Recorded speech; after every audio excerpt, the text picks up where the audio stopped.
नमस्ते। बातचीत के हमारे इस खास कार्यक्रम में आप सबका स्वागत। रोज की तरह जैसा आप देख पा रहे हैं, हेमंत अत्री सर हमारे साथ मौजूद हैं। सर, बहुत स्वागत है आपका। एक बड़ा मुद्दा देश का इस समय जिस तरीके से एक आंदोलन पिछले 1 महीने से जारी है, उस आंदोलन का 30वां दिन है और ये आंदोलन कोई सामान्य आंदोलन नहीं, आमरण अनशन वाला आंदोलन है।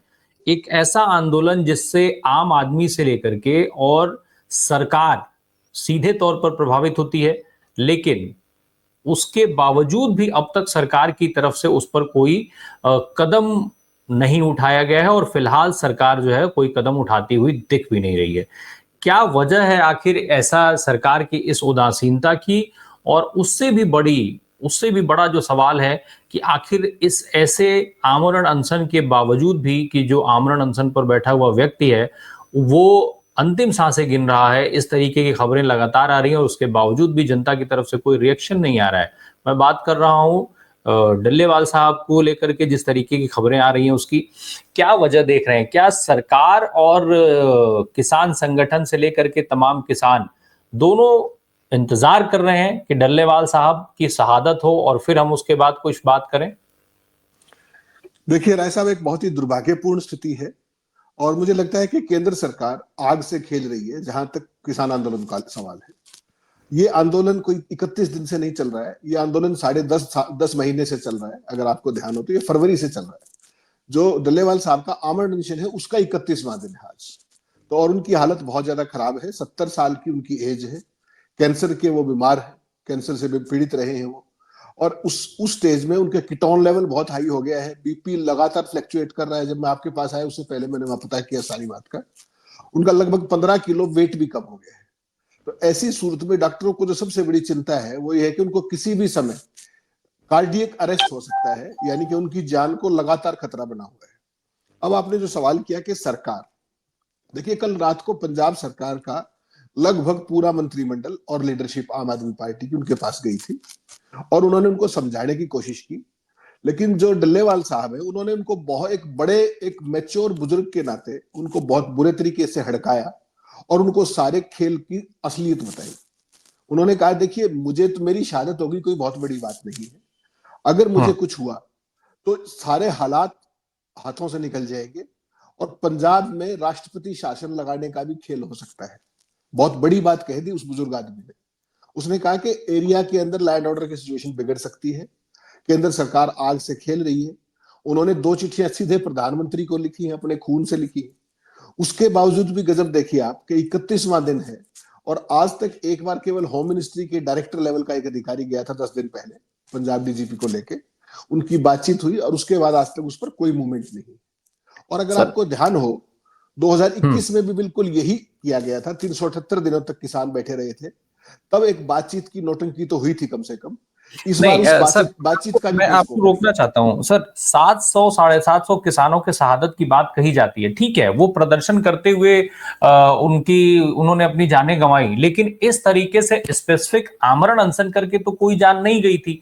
ये आंदोलन तो उस आंदोलन से भी कहीं आगे की चीज है, उसके बावजूद भी सरकार इस तरीके से उदासीन क्यों है?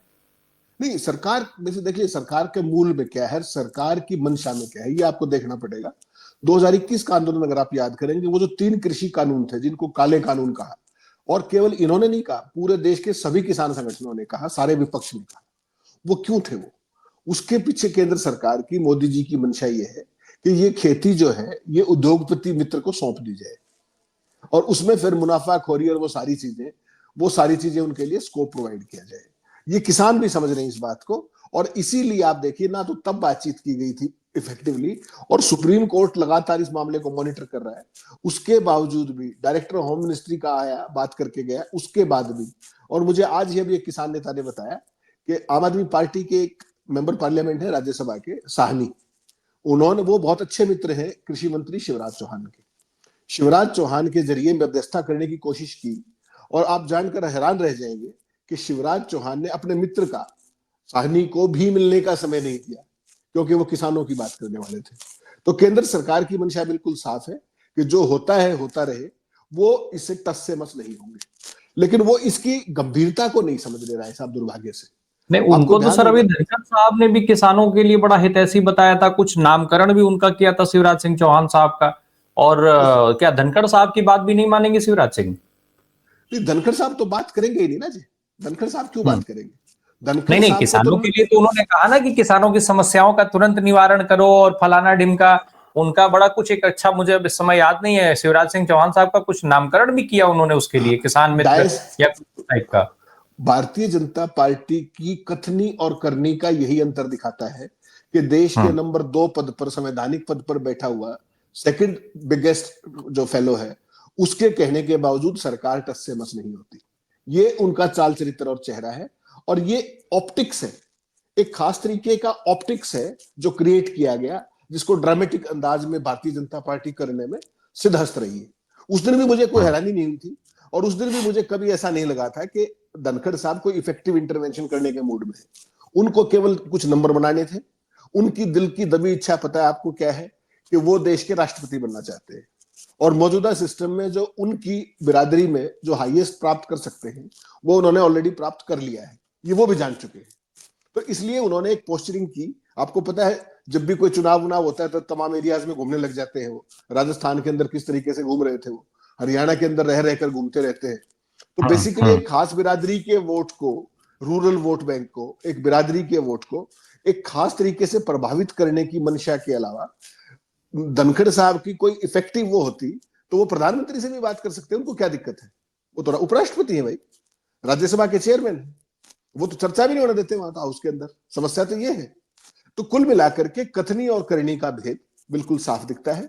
लेकिन मुझे, मेरी चिंता ये है कि अगर डल्लेवाल साहब को कुछ होता है, राय साहब, ये बहुत गंभीर चिंता की विषय है कि ना केवल पंजाब के अंदर, बल्कि पंजाब के साथ लगते हरियाणा, वेस्टर्न यूपी और राजस्थान, इस पूरे रीजन का शांति और सौहार्द प्रभावित हो सकता है बहुत बुरे तरीके से। और पंजाब चूंकि एक बॉर्डर स्टेट है, और वहां जिस तरह की सीमा पार की गतिविधियां लगातार रह रहकर, चाहे स्मगलिंग है, चाहे वेपन है, चाहे और है, तो पंजाब को डिस्टेबलाइज करने की कोशिश फिर से की जा सकती है। तो नहीं मेरी तो सर, चिंता ये तो केवल, फिर हेमंत सर, फिर ये तो केंद्र की सरकार को सूट करेगा। जिस तरीके से किसान आंदोलन हुआ, फिर किसान आंदोलन को तमाम किसानों से लेकर के और किसान संगठनों को टुकड़े टुकड़े में, हिस्से हिस्से में केंद्र की सरकार ने बांटा, किस तरीके से उन अपने लोगों की एंट्री कराई, ये सबने देखा है। और फिर उसके बाद आज किसान संगठनों की क्या हालत हो रही है, वो हम सब देख रहे हैं लगातार। तो ये तो सूट करेगा ना सरकार को। जिस तरीके से आज किसान सरकार इस चीज में कामयाब हो गई है कि पूरा किसान आंदोलन सिर्फ और सिर्फ हरियाणा और पंजाब का होकर के रह गया है, बाकी देश के किसान अब उसके साथ खड़े हुए नहीं दिख रहे हैं। तो अगर पंजाब में कुछ अस्थिरता आती है तो हर हाल में सरकार को सूट करेगा, क्योंकि वहां आम आदमी पार्टी की सरकार है, भाजपा की तो सरकार ही नहीं है। राय साहब, ये इस देश की सबसे बड़ी त्रासदी है ये जो आपने खोल के रख दी। केंद्र सरकार इस देश की अभिभावक होती है, सूट और अनसूट करने का नहीं होता। उनकी एक नैतिक जिम्मेदारी है समाज के हर वर्ग के प्रति। वो देश के संविधान की शपथ लेकर उस पद पर बैठे हुए हैं। वो कोई पार्टी के प्रतिनिधि नहीं है, वो इस देश के प्रधानमंत्री है, वो इस देश का कृषि मंत्री है। वो सारा सिस्टम इस देश के लिए है, उनके एक इंडिविजुअल पार्टी के लिए और किसी वेस्टेड इंटरेस्ट या किसी विचारधारा के लिए नहीं है। अगर देश का किसान किसी कारण से, मैं कहता हूं किसान को कोई भी वर्ग का आंदोलन होता है, तो देश में इस तरह की तो एरोगेंस कभी नहीं थी ना कि आप 10.5 महीने से बॉर्डर पे बैठे हैं, आपकी सरकार ने बॉर्डर बंद कर रखा है, बॉर्डर आप खुलने नहीं दे रहे हैं, और जिम्मा किसानों का ठीकरा सिर पे फोड़ रहे हैं। तो आप चाहते क्या है? आप तो, इसका मतलब बड़ा साफ है कि ये जो आपने जो कहा ना, ये शब्द शर्म आनी चाहिए जो भी सरकार अगर उसको ये मानता है कि हमें सिचुएशन सूट करती है। अगर आपको अस्थिरता सूट करती है तो फिर इस देश का भगवान ही मालिक है। एक बॉर्डर स्टेट पंजाब, जिसका ऐसा इतिहास रहा है, आपको याद होगा कितना लंबा समय आतंकवाद का दौर रहा है, आज भी वो वहां पर सारी स्थितियां, किसान आंदोलन अपनी जगह है, बेरोजगारी अपनी जगह है, खेती की घटती जोत अपनी जगह है, पानी का जो लेवल है अंडरग्राउंड वाटर वो लगातार नीचे जा रहा है, इन्वेस्टमेंट है नहीं, रोजगार है नहीं, पलायन लगातार आप देख रहे हो, लाखों युवक हर साल विदेशों में चले जाते हैं डोंकी रूट से। तो पंजाब आज की तारीख में बारूद के ढेर पे बैठा हुआ है, और लगभग वही स्थिति हरियाणा की भी है। हरियाणा के भी हजारों युवक, आपको पता है, इसराइल में नौकरी मांग रहे हैं, वार टॉर्न इसराइल के अंदर, और सरकार इस बात को अचीवमेंट बताती है। तो इससे बड़ी शर्मनिरपेक्षता तो हो नहीं सकती। लेकिन मेरा बिल्कुल। ये कहना है कि किसी सरकार के लिए आदर्श स्थिति वो होती है जब हर तरफ हर वर्ग खुशहाल हो, हर तरफ शांति और स्थिरता हो। नहीं अस्थिरता एक सर, पॉलिटिकल हमारा, अपॉर्चुनिटी, सर हम क्या अस्थिरता, आज इस स्थिति में खड़े हैं कि हम इस आदर्श की बात करें जब पूरा का पूरा मामला सेंट्रलाइज हो गया हो, एक व्यक्ति को लाभ पहुंचाने के लिए एक व्यक्ति को देश से ऊपर रखा जा रहा है। सर मैं समझना ये चाहता हूं, ये बताएं जिस तरीके से आज हर प्रकरण घुमा फिरा करके अडानी साहब के इर्द गिर्द जा करके ठहर जाता है, क्या इस मामले का भी कोई सीधा कनेक्शन उनसे हो सकता है? जिस तरीके से 3 कृषि कानून लाए गए और वो पूरा घुमा करके ये दिया गया कि कैसे अडानी साहब राज करें इस पूरे एक सबसे बड़े अर्थव्यवस्था के क्षेत्र पर, और 750 किसानों की शहादत हो गई। तो क्या फर्क पड़ता है, एक डल्लेवाल और चले जाएंगे अडानी साहब को लाभ पहुंचाने के लिए, क्या एक डल्लेवाल शहादत नहीं दे सकते हैं अपनी? नहीं, देखिए डल्लेवाल तो पता नहीं कितने चले गए, 730 तो उस समय गए थे। अभी इस आंदोलन के दौरान भी तमाम मौतें हुई हैं। लेकिन सवाल यह है कि क्या अडानी ही देश है और भी कुछ होगा? किसान तो इस देश का अन्नदाता माना जाता है, ट्रेडिशनली पूरे देश का पेट भरता है। और अगर सरकार की मनस्थिति ये है तो सरकार ये बात खुल के बता भी देना, कहां समस्या है उसमें कि देखिए हम अडानी की किसी भी इंटरेस्ट के ऊपर हिट नहीं कर सकते, कह दीजिए आप तो 56 इंची आदमी है, आपके पास गृह मंत्री सरदार पटेल है, आप खुलकर कहिए, फिर कोई समस्या नहीं होनी चाहिए कि देखिए हम अडानी के साथ हैं। हम वो काले कानून भी रिवाइज करके एक नए फॉर्म में लेके आएंगे जिसकी रह रह के चर्चा आपने सुनी होगी लगातार कि आ रहे हैं, आज आ रहे हैं, कल आ रहे हैं। उस टाइप का माहौल लगातार बना करके और लोगों को मानसिक तौर पर तैयार करने की एक खास मुहिम भी चल रही है नीचे नीचे। ये आपके ध्यान में है, बिल्कुल सही कहा आपने। अब सवाल ये है कि क्या अडानी ही रहेंगे? अडानी ने जिन जिन क्षेत्र, आपको हिमाचल ध्यान है, हिमाचल में जैसे ही अडानी गए सेब की फसल की क्या हालत हुई वहां पर, और आज नहीं वहां सर, के जम्मू किसान। कश्मीर और हिमाचल दोनों जगहों पर सेब की पूरी फसल पर उन्होंने कब्जा कर लिया है। जी किसानों की रोते हुए सोशल मीडिया पर वीडियो वायरल होती है कि भाई हमारे पास ऑप्शन ही नहीं है, इनके यहाँ से बक्से आकर के रख दिए जाते हैं कि इनको भर के भेजो, नहीं भेजोगे तुम्हारा माल कोई खरीदेगा नहीं। तो अब जी वो अडानी साहब की नजर क्या पंजाब में पड़ गई है, क्योंकि पंजाब अभी उनकी गिरफ्त से बाहर है इस मामले में? नहीं, पंजाब पर नहीं, पूरे रीजन पर। देखिए सबसे प्रोडक्टिव और फर्टाइल लैंड हरियाणा और पंजाब है। और हरियाणा हम्म। के अंदर, पंजाब के अंदर उनके आप गोदाम देखिए कितने मैसिव गोदाम है। हजारों लाखों टन की स्टोरेज कैपेसिटी उन्होंने ऑलरेडी बना ली है। किसान की त्रासदी समझिए राय साहब, आपके दर्शकों साथियों के लिए जानना बहुत जरूरी है। आज आप किसान हैं, आपने 1 एकड़ आधी एकड़ जमीन में गेहूं उगाया या आपने धान उगाया, कोई भी फसल उगाई, आप उसको अपने घर पे नहीं रख सकते। अर्थव्यवस्था ऐसी है, आपके पास ना तो स्टोरेज की फैसिलिटी है और आपका सारा साल उसी फसल पे टिका हुआ है। घर की जरूरतें हैं, बच्चों की फीस है, तमाम चीजें। तो वो तो उसको अफोर्ड कर ही नहीं सकते कि कहीं स्टोर कर ले और सही समय पे उसको बेच सके। तो अडानी का गेम क्या है? उसने इसीलिए तो ये हजारों लाखों टन की स्टोरेज कैपेसिटी खोली। कैथल के अंदर है, पानीपत के अंदर है, अंबाला के अंदर है, पंजाब के अंदर है। इतने बड़े बड़े वो है, आप कल्पना नहीं कर सकते, कई कई एकड़ों में फैले हुए और कंप्लीटली ऑटोमेटेड है वो। उसका गेम समझिए क्या है कि सस्ते समय पर सारी की सारी फसल पिटे किसान की, जो सेब के साथ होता है वहां पर, अडानी उसको सस्ते में खरीद ले और जैसा चाहे उसको एक्सपोर्ट की जरूरत हो तो एक्सपोर्ट करे, यहां लोकल मार्केट में अच्छे दाम मिले तो यहां बेचे और मुनाफाखोरी करे। इसमें तो कोई शक नहीं है। तो किसानों को स्ट्रेंथन करने की बजाय, उनकी स्टोरेज कैपेसिटी बढ़ाने की बजाय सरकार कर क्या रही है? आपको ध्यान हो, अगर जब मोदी जी आए थे उन्होंने क्या कहा था कि 2022 तक किसानों की आय में दुगनी करूंगा। आप पूरे देश में एक किसान बता दीजिए मुझे जिसकी आय दोगुनी हुई। कर्ज दुगना हो गया है, ये आप फिगर्स देख सकते हैं भारत सरकार के योजना आयोग के, नीति आयोग के। और किसान की जो इनपुट कॉस्ट है वो 2.25 गुना हो गई है। ये सरकार के फिगर है, मेरे और आपके नहीं। तो मोदी जी ये कल्याण करने आए थे। ये तो आप केवल शुक्र मनाइए कि हिमाचल प्रदेश के अंदर कांग्रेस की सरकार है, वहां अडानी चाहकर भी अपनी पूरी मनमर्जी नहीं कर पा रहे, वरना वहां के जो सेब के जो किसान हैं वो सड़कों पर धक्के खा रहे होते अभी तक। अब उनको कम से कम एक अल्टरनेट जगह है, वो बेच लेते हैं मंडी में इधर उधर करके, और वो मोनोपोलाइज उस तरीके से नहीं कर पा रहे जो अडानी की असली खेल है। तो बेसिकली आपने बिल्कुल सही कहा, सब कुछ अडानी के लिए है, अडानी ही देश है, ये मोदी जी ने स्टैब्लिश कर दिया। ना संसद के अंदर उनकी चर्चा होगी, ना अदालत में कुछ होगा, ना जो आपकी जो सेबी जैसी संस्थाएं हैं जिनका ओवरऑल काम है सुपरवाइज करने का, कोई एजेंसियां हैं, सीबीआई, ईडी, कोई तो कुछ नहीं कर रही। केवल अडानी की सुरक्षा में पूरा केंद्रीय मंत्रिमंडल लगा हुआ है, पूरी केंद्र सरकार लगी हुई है। लेकिन मेरा कहना यह है कि क्या देश की जो स्थिरता है, क्या किसान जैसा बड़ा वर्ग, आपको क्या लगता है जिस बात के लिए डल्लेवाल बैठे हैं वो पंजाब के किसानों की डिमांड है क्या? वो पूरे देश के किसानों की डिमांड है। ये अलग बात है कि टिकैत जैसे लोग और तमाम ऐसे वेस्टर्न इंटरेस्ट वाले लोग जो सरकार के इशारों पर नाचते हैं, उन्होंने सारे खेल खराब किए हैं रह रह करके। चाहे वो पहलवानों का आंदोलन आपने देखा हो, हर जगह पर ऐसे लोग भरे गए, जानबूझ के प्लांट किए गए। आपको लखीमपुर खीरी की घटना याद होगी, जब किसानों को कुचल दिया गया, वहां राहुल और प्रियंका को नहीं जाने दिया गया, वहां रातों रात किसको ले जाया गया? टिकैत को। और लखीमपुर खीरी के किसानों की डिमांड आज तक भी पूरी नहीं हुई राय साहब, ये रिकॉर्ड की बात है। ये इस आंदोलन की भी मांग है कि लखीमपुर खीरी के सारे वायदे पूरे किए जाए।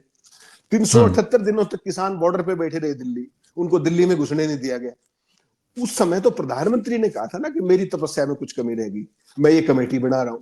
उस समय भी यही मांगे थी। वो कमेटी कहां तक पहुंची बता तो दे देश को।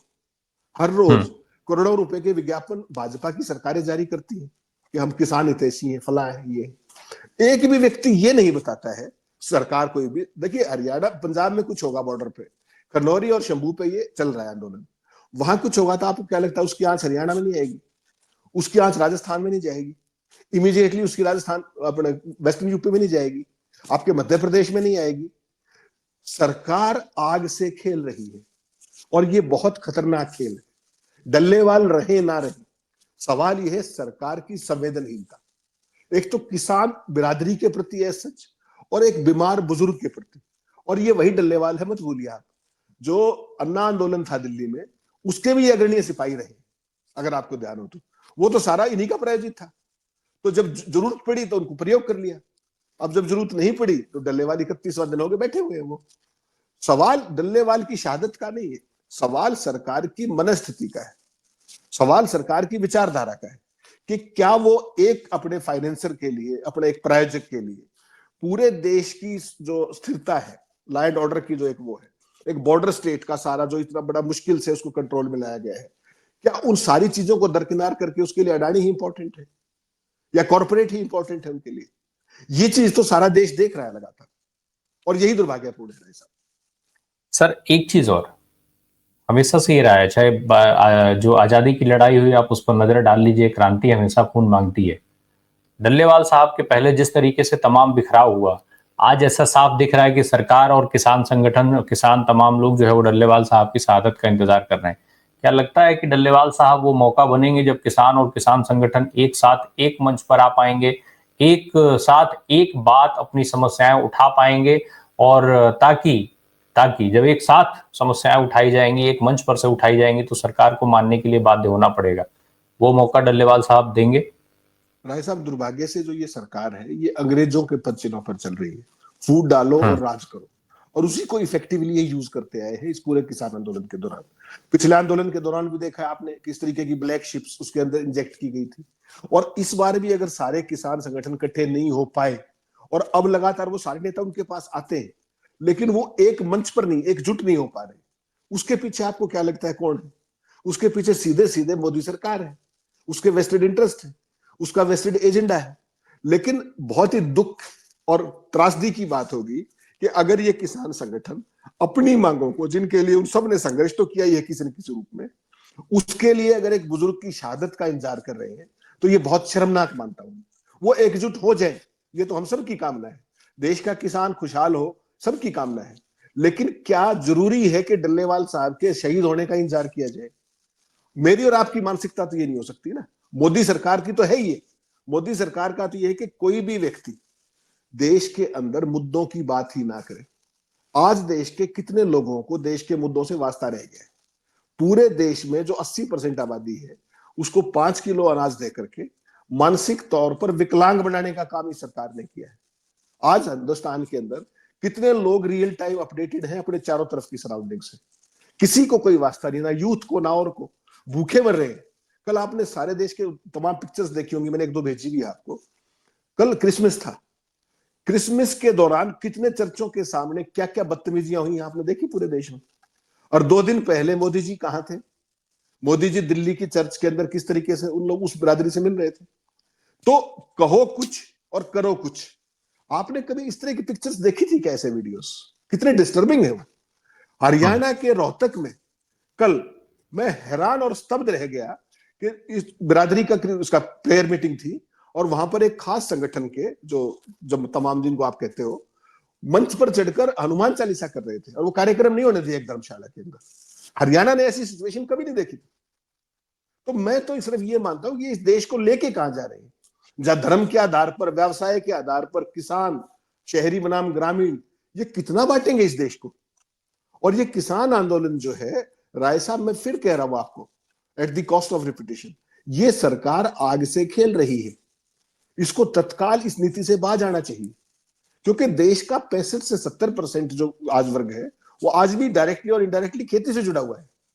इतने बड़े वर्ग के साथ एक व्यक्ति के लिए खिलवाड़ करना, ये किसी भी तरीके से समझदारी नहीं। होंगे अमित शाह बहुत बड़े चाणक्य, होंगे मोदी बहुत ताकतवर व्यक्ति, लेकिन अल्टीमेटली एक बात मान के चलिएगा, ये अडानी ही लेके डूबेगा इनको।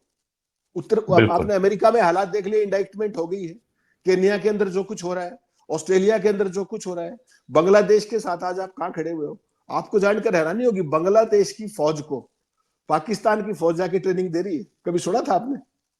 पाकिस्तान की फौज की जातियों से तो निकाल के इंदिरा गांधी ने बांग्लादेश बनवाया था। और आज पाकिस्तान, आज किसने खड़ा कर दिया? सीधी सीधी बात, जो अडानी ने बिजली बेची, जिन भी टर्म्स में बेची, सबको पता है, सारे देश को पता है जिन हालात में। वहां की राष्ट्रपति का क्या, प्रधानमंत्री का क्या हाल हुआ? वो कहां बैठी हुई, वो यहां रहकर भी बांग्लादेश के बारे में बयानबाजी कर रही है। और हकीकत यह है कि अडानी का बहुत मोटा पैसा बांग्लादेश सरकार में फंसा हुआ है, इसीलिए हिंदुस्तान उनको लाल आंख नहीं दिखा पा रहा है। ये सारे देश को पता है। तो एक अडानी के लिए क्या आप पूरे देश का क्या हासिल करके छोड़ेंगे? संसद को आपने बंदी बना लिया है, संसद में कोई अडानी का नाम नहीं ले सकता। कहीं पर भी किसी भी संस्था के पास चले जाइए आप, तो एक अडानी तो सारे देश पर भारी हो गया भाई, पूरे लोकतंत्र पर भारी हो गया।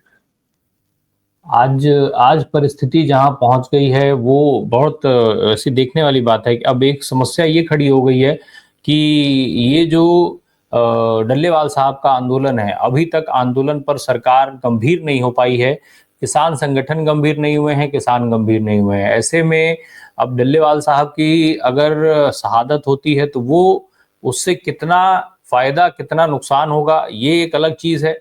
लेकिन जिस 80-85 करोड़ को लाभार्थी बता करके और अपना वोट बैंक मानती है भारतीय जनता पार्टी, उनको जो 5 किलो राशन दिया जाता है, सवाल यह है कि अगर देश में किसान नहीं रहेगा तो वो 5 किलो राशन भी आप लाएंगे कहां से देने के लिए।